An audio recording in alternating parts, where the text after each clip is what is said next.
And today we're going to look at the influence of the smartphone, of social media, and of persuasive technology on adolescent development, but not only on their development, honestly, on our development also. Okay, so we'll touch on both. So my name is Kristy Williams. I love studying social sciences and young people, and I've been doing that for almost 18 years as a full-time missionary living in Ukraine. That is where I live and have ministered many years with my husband. We're originally from Chicago, and we work for a missionary organization called Josiah Venture, where we train and equip young leaders. Now, I'd like to start with a question, and you can answer this question for me. Basically, it's two questions. One, what worries you the most about technology's influence on our brains? And then at the same time, what do you think God's answer is to that worry? Because he calls us to be worried about nothing, but we know that technology is creating certain problems in our society. Those are legitimate concerns to have as we enter into this kind of digital and tech space. And then we have to think to ourselves, okay, well, what's God's promise for us as we see things that are concerning us in our society? As I was thinking about this question, my thought was, it's a battle for our minds. What's the spiritual principle behind our digital use? For me, it's that the enemy wants to take my mind captive. God wants my mind for himself. And so when I look at scripture, I see a couple things. One, I do feel like we're at risk. Now, the Apostle Paul told the church in Corinth that everything's permissible, but not everything's beneficial. And the conclusion he came to, although he wasn't talking about smartphones at that time, of course, his conclusion was, we will not be enslaved or mastered by something. Let's let the Holy Spirit be the one that masters us, that has our control, not anything else. Think about when God was talking to Cain at the very beginning. He warns Cain and he says, Cain, sin is crouching at your door. It desires to have you. What must you do? You must master it. Again, we see this word, taking agency, taking control, taking responsibility of what we put into our minds. And that is on us. So when we look at the positive side of this, of taking responsibility, think about Paul. He's writing to the Philippians, and he wants to tell them, listen, don't worry about anything and everything. Through prayer, present your request to God. And a way that you can battle all of these fears is by filling your mind with whatever's good and just and fair and lovely and praiseworthy. Think about these things. And then what happens a verse later, he says, the God of peace comes and restores our mind. And as we talk about young people, as we talk about their anxiousness, their depression, the things that are really troubling them, and as we look at, is this correlated, is this caused by the smartphones and by our tech, we know that God says, listen, what we've set our mind on matters. So today in our presentation, we're going to look at 4 objectives. The first one is, I need to convince you that there's a reason why we should study this. 2, we want to look at how the teenage brain functions kind of at a normative level. Before then we go into what are the stressors? What are the main areas of risk for brain development when we're mixing it with technology? And then lastly, we want to look to our Savior. We look to Jesus. And what was his response? Well, Christ's response is always one of hope and one of peace, right? Christ's response is one of love and compassion for the people. And we also see discipline. And so what does it mean to be disciplined with our devices? We're seeing high levels of anxiety and depression. We're seeing high levels of self-harm and suicide attempts and loneliness. And this isn't just typical teenage angst that happens year after year, decade after decade. Young people are hurting. And so the question is, what's going on? And one of the biggest concerns is the doctors are seeing problems starting between age 10 and 14. This is like even pre-adolescent years. Now we're seeing troubles in that age group. And also too, we're starting to see that the rise of these mental health questions are coming across continents, across gender. It's boys, it's girls, it's in many different places. So what is happening? Now, in 2011, a guy named Nicholas Carr wrote a book called The Shallows, what the internet is doing to our brains. And if I'm honest with you, in 2011, that was the year I got my first smartphone, and I was not worried at all what the internet was doing to our brains. No one was listening, maybe, it seems. 2017, years later, Dr. Jean Twenge, who loves to study the next generation, she writes a great book that we read in seminary called The I Generation. Look at the tagline to the book. Why today's super connected kids are growing up less rebellious, more tolerant, less happy, and completely unprepared for adulthood. Now, Dr. Twenge was concerned about something, but I read that book that year, and I remember being like, And look at the black star. Time magazine commented on the front of the book, interesting. So the society wasn't necessarily responding to these questions then, but now we fast forward to 2024, and some people are saying we have a real epidemic of mental health for the younger generation on our hands. So let's look at some data. These are 7 graphs taken from studies from the US, the UK, the Nordic countries, different countries across Europe, and a few studies across the continents. And what these graphs are all measuring is the increase in depression, anxiety, loneliness. We have self-harm, hospitalization, high psychological distress, and other anxious tendencies. These graphs span around 2000 to 2020.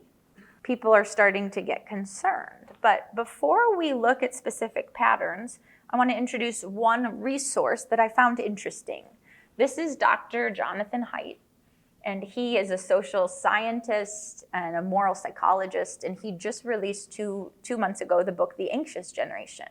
And he believes there's a rewiring of the mind happening, and why the rewiring of childhood is causing an epidemic of mental illness. He was the one who turned my attention to these graphs, and he is definitely concerned and writing about his concern as well.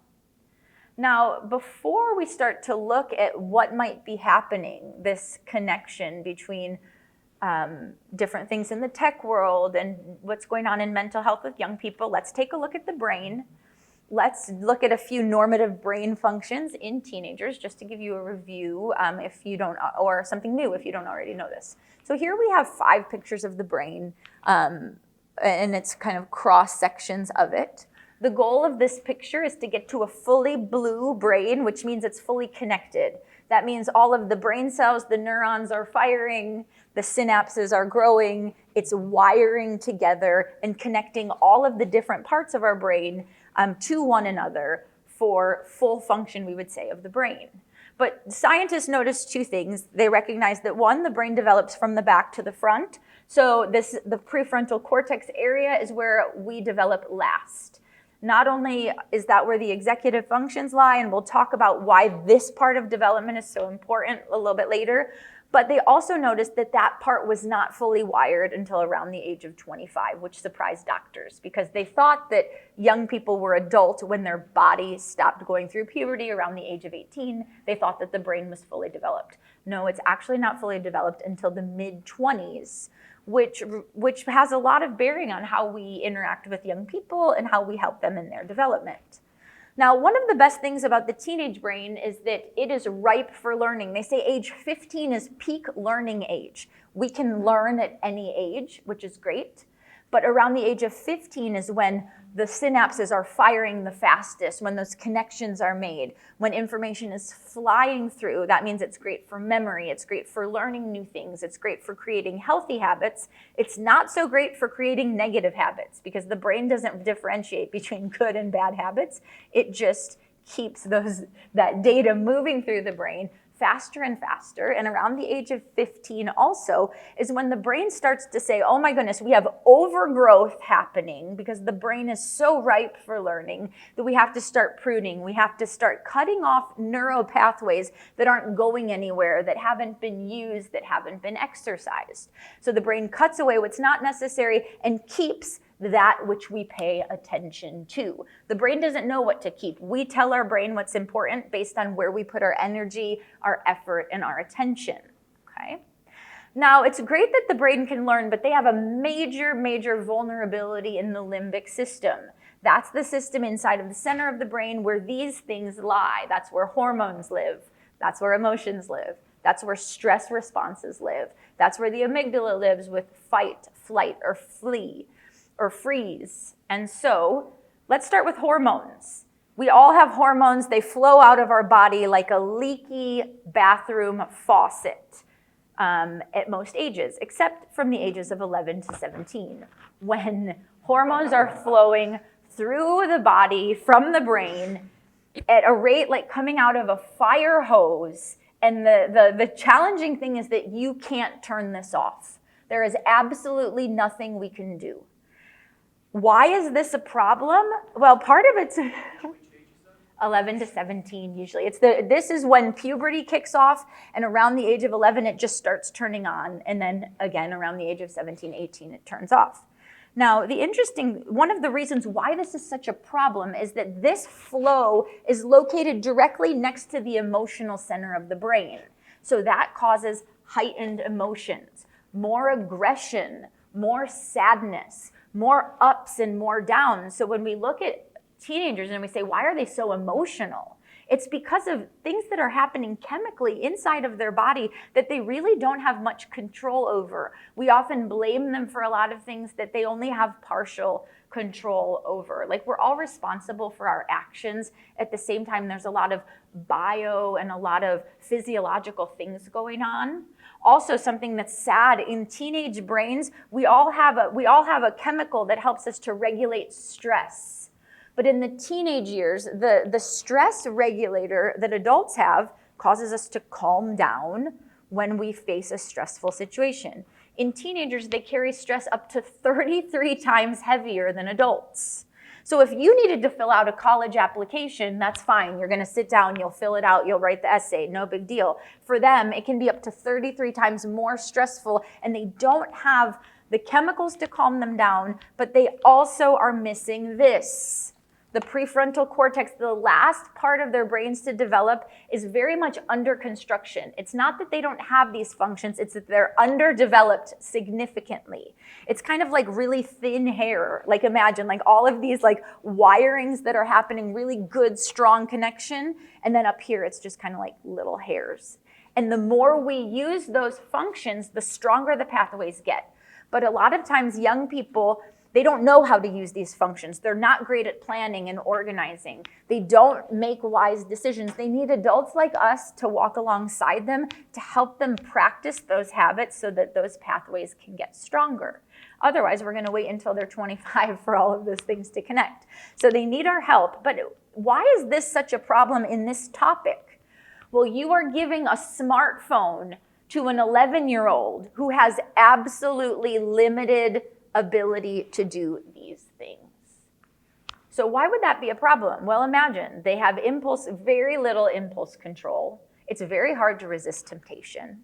They don't have self-awareness.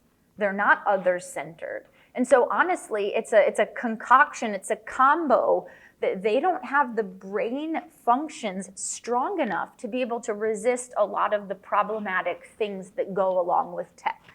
So if you're ready, here we go. Let's take a look at tech. We just looked at science. We just looked at biology. Most of the things I told you are kind of true about biology across the ages. But now we're going to enter into our cultural zone and our historical zone, which influences us, meaning, well, what's going on in our day and age that's different, let's say, than when I grew up, or maybe when you grew up, or when our grandparents grew up. So beginning in 2004, is the birth year of Facebook. Facebook is 20 years old this year, hard to believe. And let me read you just a stat. Today there are 3 billion monthly users on Facebook and over 1 billion people with daily use. Friends, that's a powerful platform just by number of users, okay? 2007, Steve Jobs announces the release of the iPhone. Interestingly enough, it was the day I moved to Ukraine, so I know exactly how old the iPhone is. It's 17, almost 18 years old. 2009, IT tech guys created the like button. So we go from pictures and comments to being able to give some, let's say, some social capital to those pictures and to those posts. 2010, the birth of the iPad. So now we can take our computers and our phones with us in our pockets everywhere, which coincides very interestingly with the end of Generation Z and the birth of Generation Alpha. If you study generational theory, you know that oftentimes a break from one gen to the next is related to things going on in society. So Gen Alpha basically begins when these devices become something that they can, basically that they have in their cribs. We say they're born with a phone in their hand. And it's not a Nokia phone that you can text on. It's smartphones with apps and social platforms and all of the bells and whistles. So this Gen Alpha, the youngest generation right now, born from 2010 to around today, makes them the oldest, they're 14, and the youngest, they're in elementary school or babies even. I don't know what the next gen is. I haven't looked at what the next gen is. Okay, let's keep going on the timeline. Capitalism joins the party in 2012 when Facebook buys Instagram. And they decide this is great. We're going to do paid advertising on all of our platforms. So suddenly we move from the user being the customer to the reality is it's the advertising companies that are actually the customer for these platforms.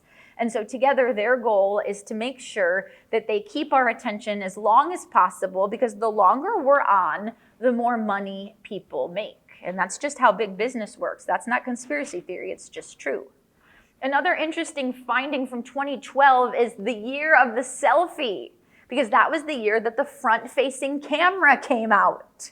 So suddenly we have everyone facing themselves, taking pictures of themselves and becoming more and more obsessed with images that can go online in now this new form. Now, going back to, if we were to go back to those graphs, and I actually forgot to, so I'm going to, take a look here. I didn't mention the black bar on the graphs, which is around 2012. And social scientists and doctors and people who study data say, interestingly enough, around 2010, 2012, all of these kinds of graphs are taking what we call up and to the right around that time. That there's steady increases of things, but people say, and sometimes they can prove causation, and sometimes they can't. Sometimes it's just correlation. But they're saying, people, something's happening in these years, we need to pay attention.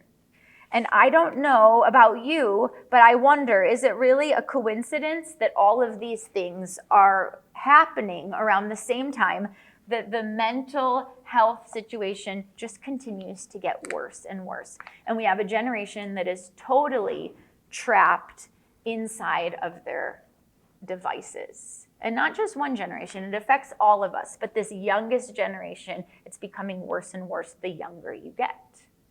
So if we keep going, one theory that this particular scientist has is he says there's something going on with play-based childhood and phone-based childhood. So these kids that grew up on social platforms always having a device in their hand, in their pocket. We've overprotected children in the real world where they need a lot of free play, a lot of autonomy, not parents hovering over them, trying to keep them safe and kind of control their environment all the time.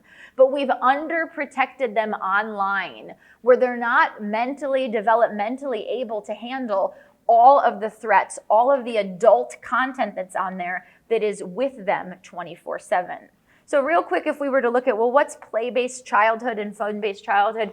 His theory is that, well, play-based is what you would think. Taking risk, being outside, practicing imagination, creativity, curiosity, having some authority over them, but also having a lot of freedom, overcoming fears, like getting resilience and strength, and socializing face-to-face. So much of play-based childhood is being in person with people versus a phone-based childhood, which this guy jokingly said, but not joking, that we're blocking 4,000 years of typical child development by giving them devices that are leading to less sleep, less play, less in person, 24/7 availability, and social comparison, isolation, hiding, and addiction. Okay. Interesting, something worth chewing on. What is life like when you have a phone-based or a play-based childhood? Now, the premise is that there's a couple areas of harm that we need to be paying attention to. Because what we're seeing in the younger generations is we're seeing addiction, attention fragmentation, sleep deprivation, and social deprivation. So these are our 4 categories that we're going to look at and say, okay, let's just check these areas. These are the areas to be most worried about, okay, potentially. Let me explain to you, if you don't know how the brain works with addiction. Okay, addiction is just a form of learning, okay? Everything's a form of learning. Learning comes through inputs, stimuli going through the 5 senses: eyes, nose, ears, mouth, hands, okay? So when we put narcotics, alcohol, nicotine, marijuana, some kind of substance, some chemical, we take it in through our mouth, through our vein, through our nose, and that substance goes to our brain just like any input for learning does, watching a film or whatever, and it goes to the pleasure center of the brain, which is the dopamine receptors. Because the brain is always looking for pleasure, gratification, reward. The brain is created for reward, and that's why it loves learning, because it's so many inputs. And is there going to be something that's going to make me feel good while all of these things are coming into my mind? So when a substance like addiction comes in, rather than just the brain saying, oh, that was good, okay, pleasure, reward, gratification, the chemicals interact with the dopamine receptors, and it's like a big explosion that tells the brain, wire strong, don't let this one go, make this a habit, I love that, give me more now, I can't wait for the next one. Young people's brains are really, really vulnerable to addiction because they're so ripe for learning. If they start learning the wrong thing, including using these things, the connections are so much stronger. That's one of just the weaknesses of their brain because it's so ready to take in good inputs, but it also takes in bad inputs. Now, that's how substance abuse works. But you can imagine that the scientists, the doctors were shocked when they started being able to, watch brain activity, and when we're watching pornography, and when we're gambling online, and when we're doing video gaming, and when we are doing social media, the same dopamine receptors, those pleasure centers are going off, and they're going off stronger, like I said, than watching a film or reading a good book or going on a walk. There's something happening where these things are causing more dopamine to be released. And that's how addiction happens. But now let's look at smartphone addiction. Let's take it from kind of regular addiction areas to particularly our topic. So here you have your phone in your pocket or on the table. Now, remember, all learning is a form of input. So with a phone, with a device, the input is a notification, okay? Remember, inputs come in through the eyes, through the ears, through vibrations. So you can feel it if it goes off in your pocket. You can see it. It's a red dot, it's a flashing light, it's a banner, it's text, or you hear it, ba-bing, a reminder. And you know what happens to the brain with that? We're programmed now for this. The brain has a question mark of, what was that? They're curious. And the phone is created, this word persuasive technology is created to draw us in. The device and the creators of the devices want us to look. So what happens? We pull out our device and we look. It's just natural. You can't not look, right? You really want to see what's going on in there. Now, these notifications are dopamine activating triggers. So that's why this smiley face is there. And that's why this funny meme, I like notifications. They make me feel wanted. Just the fact that something came into your device is telling you that you have a notification, tells the brain pleasure, something good is happening there, okay? And so your brain wants to know, it checks. But after you get that dopamine hit, it's a micro hit, friends. It's not like taking cocaine, okay? I'm not comparing the two, but it's still dopamine release. When it releases, your brain says, I like that, I want it again. So suddenly you click to the next thing, because you liked how that first check felt, and so you're going to go again. The next thing you know, you're scrolling, clicking, searching, and you are literally drawn into your phone, and you can't not keep looking because you want that next. The brain wants that next high. The problem is the next thing you look at, the high is a little bit less. Your brain starts to become resistant to that dopamine, so you need larger doses. So you stay on longer looking for pleasure. This is fascinating because this is all going on behind the scenes. You don't even know that this is happening in your brain, but now you do. Now, the former president of Facebook, Sean Parker, said, "I'm concerned," and he quit Facebook. He said, "This is not good." He said, "This is a social validation feedback loop. That we're validating people's presence on the internet, we're making them feel good, and we're exploiting them. There's a weakness, there's a vulnerability in the brain, and we're abusing it to keep them in as long as possible. And we repeat, repeat, repeat." Now, one definition of addiction is if you don't have this or if you don't do it, you're depressed, anxious, fearful. Think about an alcoholic with the bottle. If he doesn't have that nearby, he starts to get irritated. He starts to not function well. He needs it near him. And that's actually what we're seeing with young people with their phones. If they don't have their phone with them, they start to become irritated, worried, anxious, depressed, because that phone for them is a social lifeline, but it's also 24/7 connection. You know that because you now are connected 24/7 also.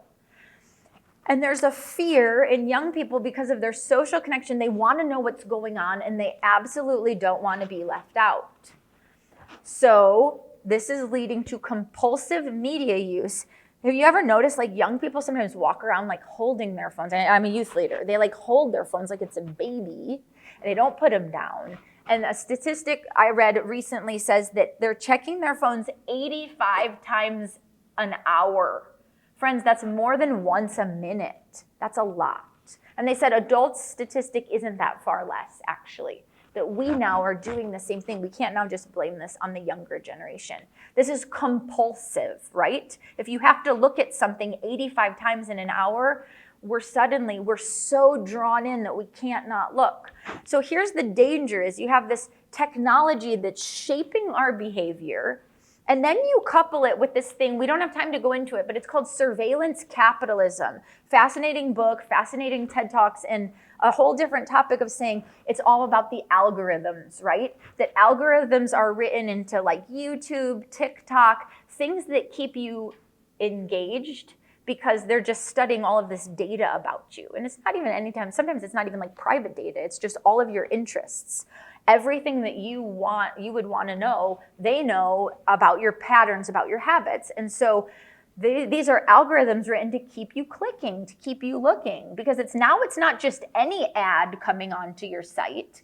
It's things specifically created for you to be interested in. And honestly, oftentimes they really are interesting. And so you keep clicking and scrolling. But because the dopamine sensitivities of the brain that they're sensitive, young people are really vulnerable for this. So they do get addicted. And then the tolerance grows, so they need to keep doing it. And it's a lot of mindless content. Now, one last thing I want to say here is that one of the things that's so sad is that the notifications oftentimes are false alarms. You know what I mean? Like you notice that, something's happening, and you go to look for it, and like it's an advertisement from your bank. Like there's nothing exciting about that. That wasn't something that gave you a lot of pleasure to see that your bank sent you a little text to tell you something about a feature. Big deal, no one cares. But the brain can't differentiate between good inputs and bad inputs, so the brain's excited anyways because something happened. And so you're kind of getting hijacked because you can't, the brain isn't differentiating, and then you get excited about the wrong things and you're still clicking, looking.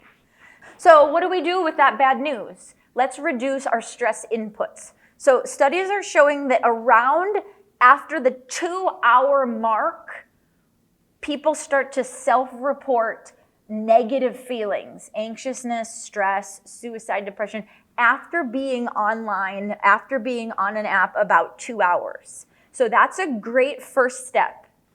Put your controls on to make sure that you're not spending more than 2 hours on social platforms. So let's just start there. That's still 2 hours a weekday. That's still a lot. For young people, that's like almost nothing, but let's start somewhere, okay? So that's my first bit of advice. We'll go through the advice as we go, but this is one to say, okay, what do we do in the addiction category? Well, if we're addicted, we need to take steps back. We need to stop using it so much. So reduce stress inputs, and also turn off all notifications on your phone. I turned off all of my messenger notifications. And I have 2 kids who are 13 and 12, and I don't care. I live in Ukraine where there's a war, and I don't care. I turned off notifications. If someone needs me, they can call me. I didn't turn off my phone. And you know what? It is giving me so much freedom. Like, I feel like another person. Like, I'm not looking at who's writing me every 24 seconds, because people on, I don't know what apps you use. We use in Ukraine Telegram. On Telegram, people are writing me nonstop all the time. There's always inputs coming in. It's so good to know that when I'm ready to check it, I'll go in and check it. I know that there's messages there, but I'm choosing not to be able to see it, and it's actually changing my personal space. So turn off notifications, as many as you humanly can, and reduce amount of time on social media, okay? Yes, just the reminder too that so when the anxious generation came out, when these graphs started coming out, some people who are anti this research, they say, well, you can't prove it because there's a lot of variables in our life. Well, what if it's COVID? What if it's a bad family situation? Anxiety, depression, suicidal tendencies, they can be for a whole bunch of reasons. And they're right. But there are studies that are showing some causality. And if you go to theanxiousgeneration.com, there's an entire website based on the research from the book. If you're kind of a scientist, if you're interested in looking at that. And it's totally worth looking at, okay? Now, let's go to attention fragmentation and sleep deprivation, okay? Attention fragmentation. If you can do anything in this zone, stop believing that multitasking is a good thing. It's not. Bad news, friends. Multitasking hurts our brain. Our brain doesn't multitask. It goes from one neural pathway to the next, and it's constantly bouncing back and forth, and it stresses the brain because the flow is interrupted all the time. Now, just here, pay attention to the yellow, okay? So what we're finding is that when kids, you saw one of the memes or one of the GIFs on there, right? The boy who's on Minecraft, and he's playing Minecraft and he's on TikTok at the same time. That's very hard to do. He's quite talented, but not really. That's actually really bad for you. So it's creating poorer memory because the brain pathways aren't creating in the right places to help us with the memory function. Impulsivity, bounce back and forth. You can't stay on one thing. You're impulsive. You got to go look over there, got to go look over there. Constantly distracted, okay? If you ask me what my biggest worry about tech is, it's the second point. Inability to have long, mental, difficult thinking on something. That worries me about the professions of our future. Where are the surgeons? Where are the doctors? Where are the people doing very fine work that requires all of our attention? Now, we can reprogram the brain, and that's what's cool. It's like plasticity, brain plasticity, I forget what the word is, more like how it morphs and changes. It's adaptable. We can re-strengthen different areas, but the less we do it, the more weak the brain is in those areas. So we want to be able to do heavy lifting in the brain, heavy thinking, okay? And unfortunately, because this is giving them anxiety of everyone's online all the time, I want to know what's going on. Half of the time, they're not even listening in school, even if they don't have their phone with them, because they're wondering what they're missing, okay? They're not fully present and unable to give attention. When you jump from screen A to screen B or task A to task B, you actually bring the emotions and some of the brain stuff with you when you go to the second thing. And so you're actually not fully present in that second thing. So let's get rid of multitasking, okay, honestly. My advice here, focus on one thing at a time and help your young people focus on one thing at a time.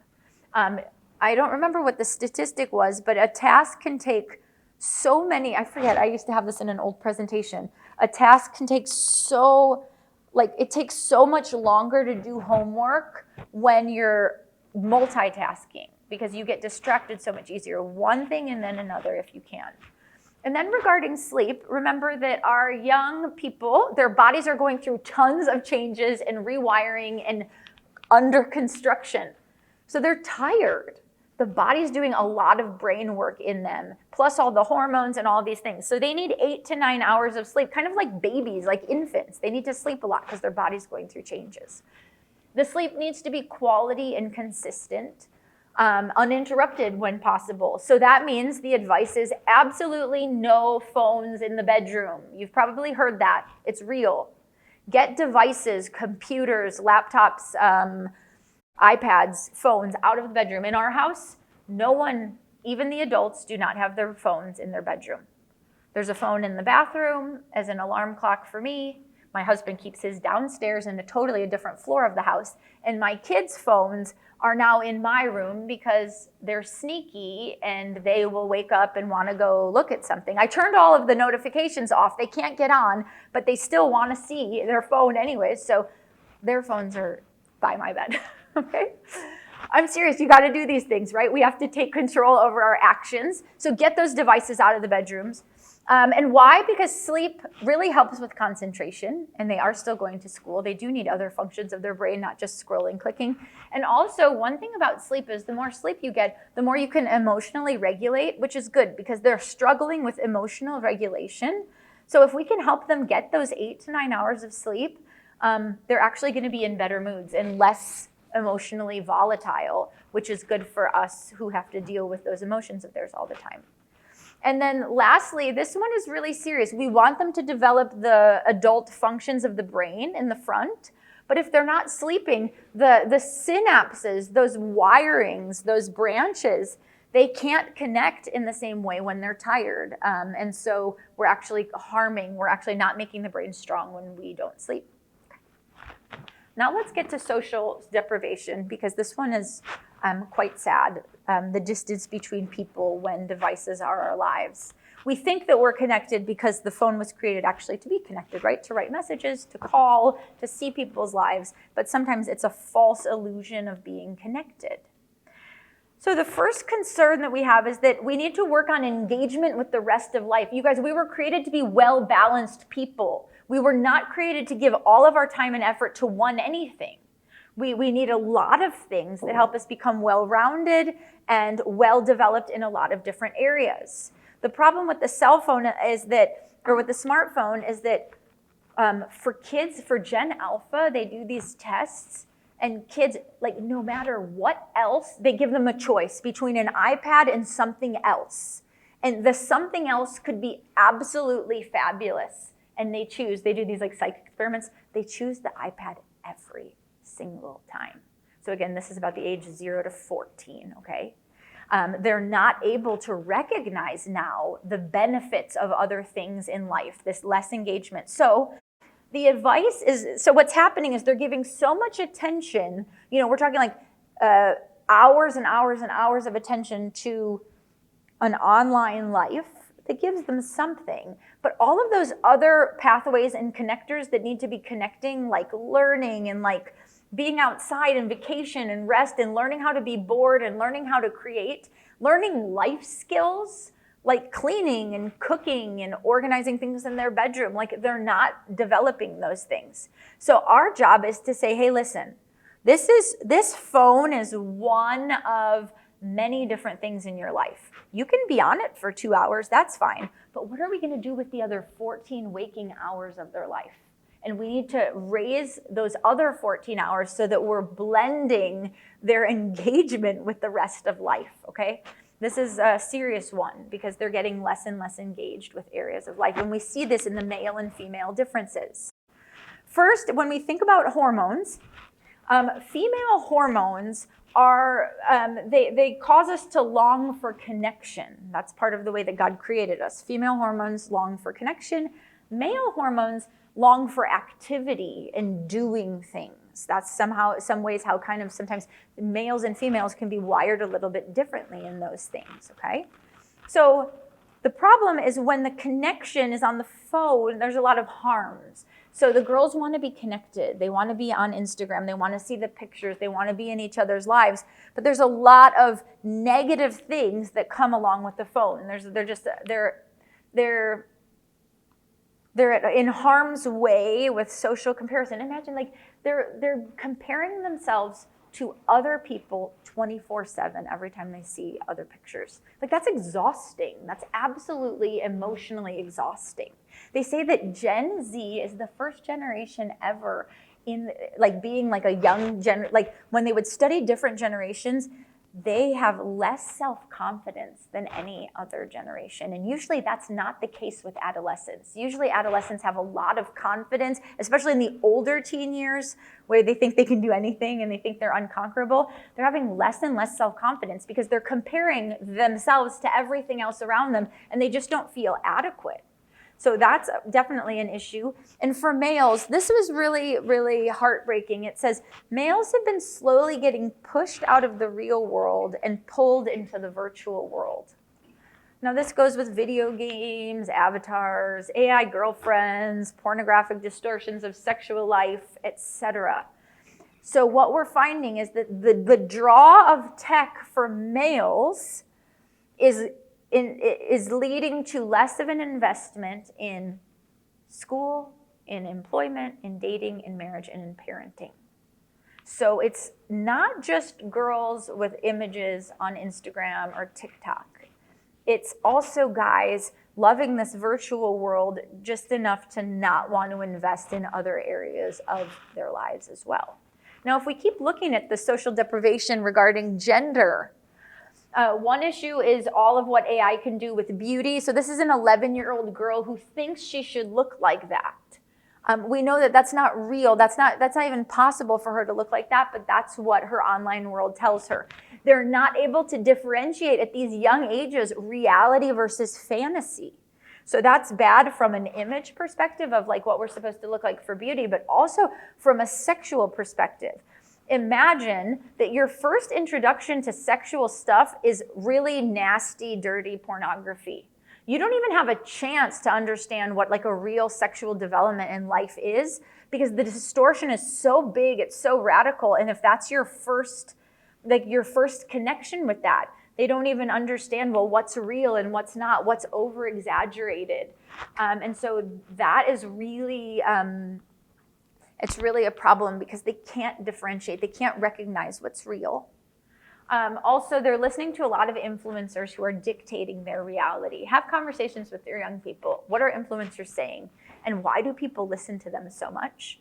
And then also to one other problem recognizing reality is there's so much content with gender dysphoria and with the LGBTQ community that they're getting a lot of that. It's making that lifestyle very normative because of places like TikTok and other places where after about 4 clicks, you're onto something that really like morally you shouldn't be onto. It only takes about 4 clicks to get to something pretty bad.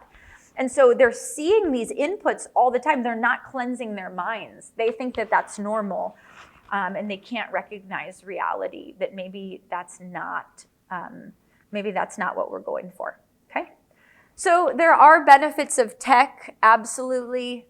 This, again, the goal is not to put down and get rid of everything, but I want you to recognize that the social risks and the physical risks, they're real. They're real. Even if we can't prove it, they're real. There's something happening. These are not good things. And this is all a part of their online world all the time. So then how should we respond? What are we going to do? Well, first, let's look to Jesus. When Jesus saw the crowds, he had compassion on them because they were like sheep without a shepherd. We heard that actually this morning in the session, right? Jesus loves young people. And I don't know exactly how he would react if he were here in our tech world. He would definitely call them to put down their phones and follow him and leave things. But he would also probably tell us that, yeah, this is what happens when you engage in these things. You know, it's a battle for the mind. I find this quote really interesting. It's not to desensitize what's happening, but it's just a fact.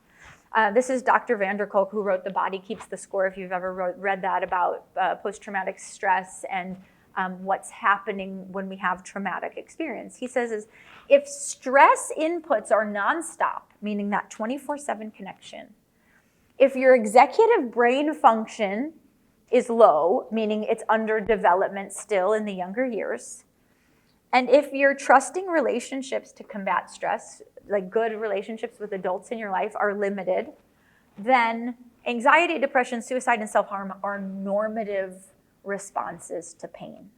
The reality is what's going on behind a lot of this mental health, how mental health is coming out, is that there's pain. There's something not good going on at school, at home, in their social lives. And they're using the phone to kind of medicate and to overcome. But I really want you to think, you got to get under that. It's not just the addictive device or the habits, but there's something going on underneath it, asking, well, what's happening? Some of the questions that you could ask are here in personal reflection. When you check your smartphone 10 times in 2 minutes, what are you looking for? And what if we actually answer that question? What am I looking for? When I scroll for an hour, what am I hoping to find? Especially when I promised myself I wouldn't do that again. Ask yourself, why am I feeling this way? What am I missing in my life? What am I not handling well? Child psychologists say that start having these conversations. Is your home, is your church, is your social spaces a place where you can actually talk to them about this stuff? It would be really great too, because you can have really interesting conversations. Another question we can ask ourselves is, why are we underprotecting our kids online? What's going on in our own parenting or in our own ministry that it's now the norm to let the iPad parent the child? We're so busy with our own lives, with our own careers, with our own phones, that it's just an easy way out and it has consequences, okay? Ask yourself, what boundaries do you have? You need boundaries, we all do. So what are going to be your boundaries for yourself, for your youth? And what's your next step after hearing this information? I want to show you guys 2 more slides before we do open up for questions. One is, when I heard all this the first time, inside of me, I wanted to fight. And that should be our reaction, is that we don't want to just passively sit back and let our generation get swept. It's not too late.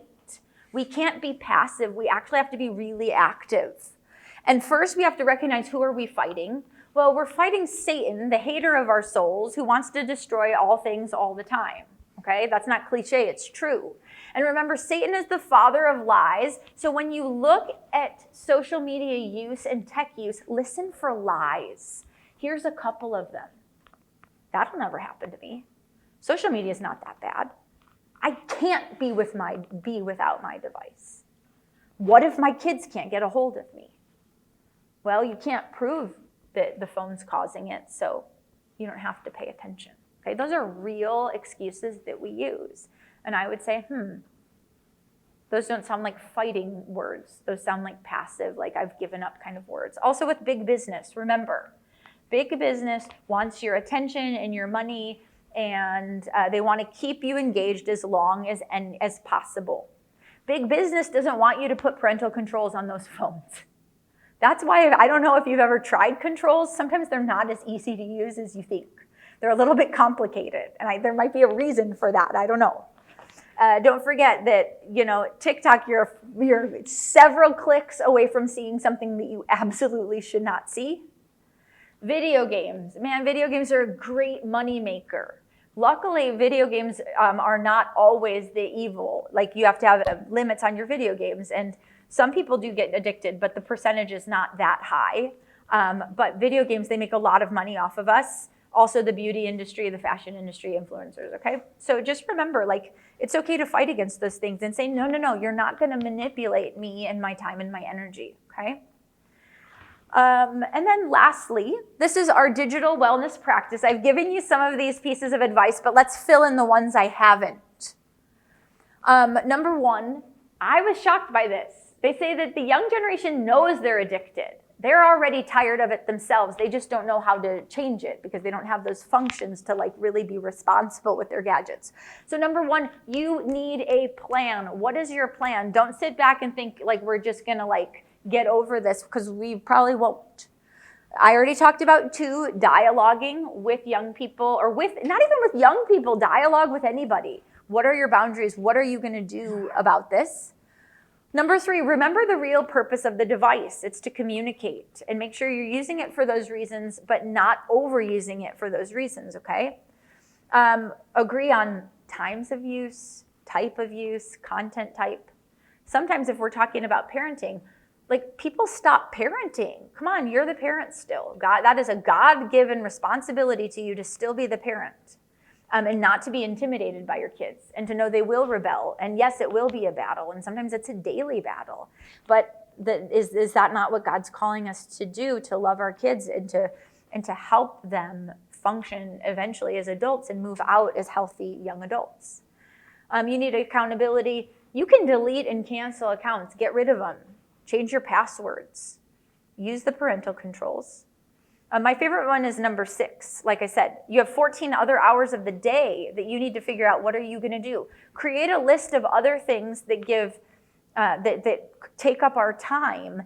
And with my kids, we have a checklist. Great. 2 hours of social media is one of like 15 things on this checklist. You guys got to do all those other things too. Rotate around. Once you've done everything that takes up the day, then maybe we can talk about watching another thing or playing another game or doing something.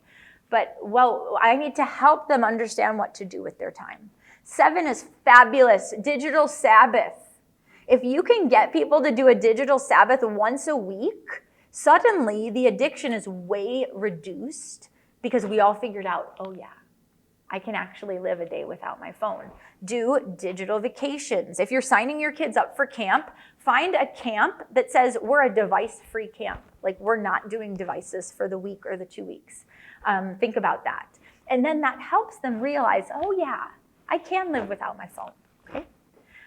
Do a Bible read through the lens of addiction or through the lens of tech use. It's funny because there is no tech use in the Bible. But if we read the Bible through some of these topics, we say, okay, how does God want us to use our time? Or what does God think about our thoughts? Or what does God think about addictive behavior? And it's fun to kind of read scripture, trying to find those kinds of associations that we maybe didn't see the first time. And then lastly, the person who wrote the Anxious Generation, these are 4 of his recommendations. There are a lot of free play, lots of outside time. Someone came up to me after I read this in a different network, and he said, my daughter does a play wheel. She created this wheel, and the goal is to get 1,000 hours of outside play for her kids. And that I don't know what the prize is going to be once they achieve those 1,000 hours, but they draw it in. There's 1,000 boxes trying to get 1,000 hours of outside play. That's awesome. I also read that people who play video games, just on average, at age 21, if you play video games like on a frequent basis, you will have played 10,000 hours of video games. Friends, that's what it takes to become an expert in anything. 10,000 hours of video games is what people are averaging at 21. I'm like, Mamma Mia, yikes. Let's just think about that and think, wow, we could really be strong in something else too if we even reduced our video game play by half. No smartphones before 9th grade. I know it's probably too late for some of your contexts, but that's what the recommendation is. They don't. They're 11 years old. They're 12 years old. They don't need to be on. Give them a Nokia. They can text. They can call. Yes, there will be social consequences for that. In 7th and 8th grade, they can handle it still. However, the more people not doing it is better. That's why phone-free schools are really a thing. They're trending right now. Read about it. And we have to advocate for it because a lot of parents say, well, no, I can't get a hold of my kid. Yes, you can. You call the teacher. You call the administrator. You can find your child in school. Let's stop making that an excuse. The parents are actually the ones keeping it from happening. Where wouldn't it be a treat if we gave children 6 hours of non-phone a day in the school classroom where they check their phones in at the front and then everyone doesn't have it. That's the collective solution. No one has it. So no one's worried about what her friend is doing because her friend's not doing anything. She's sitting there learning. And then also, careful with those social media apps. Around age 16 is when young people can kind of start to handle them. If they get them earlier, they're just a lot more sensitive to struggle and to falling into those depressive and anxious things because their brain is just not ready to handle all of the negative stuff that comes with phone. This is my last slide. I'm going to show you resources. So up there is the anxious generation and the Center for Humane Technology. We see the surveillance capitalism content, the generational theory content. My favorite thing to do is just read. I'm not a doctor. I'm not a scientist. I just read books. So Teenage Brain and Brainstorm were some of my favorites. Over here on the left is the social media, the social dilemma, that documentary. The AI dilemma, if you're interested in kind of another layer of this, which would be AI, they did a great one. I just watched it the other day. But then here are 2 Christian resources. Unfortunately, there's not a lot, and I might be naive, but there's not a lot going on in the Christian world with this stuff. I have to go outside to kind of just whoever's studying this stuff.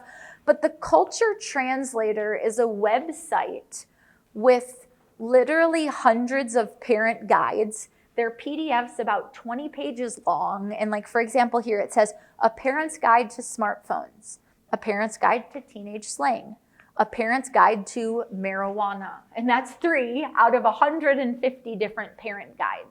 And it's not just a couple paragraphs, it's 20 pages of content. So I let the Culture Translator do the research, and then I just read about it. What do I need to know? And that's been really helpful because they have a Christian worldview. And so that's been fun to read. And so they're a great site. It's good. I think their organization's called Axis. And then, of course, the Bible, too. Friends, it's a battle. This is not going to be easy, but the Lord is with us. We don't have to fear. He is over social media. He is over all of these things. This is my favorite and final slide. Remember, the mental health crisis is not too big for Jesus. The AI epidemic, the social media epidemic, it's not too big for him. And then also, what are you going to be controlled by? That we're called to be controlled by the Holy Spirit. And we need to put our lives in line so that he can be the one who controls us.